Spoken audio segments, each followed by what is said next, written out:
राज्य विधिमंडळाचं पावसाळी अधिवेशन आजपासून सरकारला कोंडीत पकडण्याचा विरोधकांचा प्रयत्न, उद्धव ठाकरेंच्या आमदारांना उपस्थित राहण्याच्या सूचना। खोटं नरेटिव्ह तयार करायची फॅक्टरी विरोधकांनी उभारली, मात्र विरोधकांचा पर्दाफाश करण्याचं काम अधिवेशनात करणार, फडणवीसांचा इशारा। तर मुख्यमंत्र्यांनी वाचला विकास कामांचा पाढा। लोकसभा निवडणुकीत पराभूत झालेल्या नेत्यांशी फडणवीसांची चर्चा, विधानसभा निवडणुकीत ताकदीनं कामाला लागण्याच्या सूचना।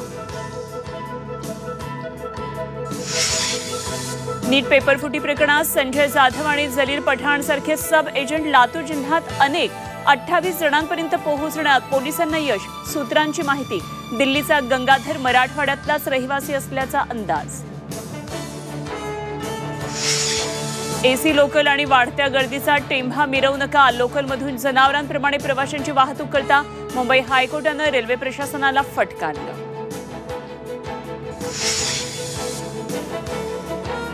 11वी प्रवेश प्रक्रियेची पहिली यादी आज जाहीर होणार, सकाळी 10 वाजल्यापासून यादी ऑनलाईन पाहता येणार।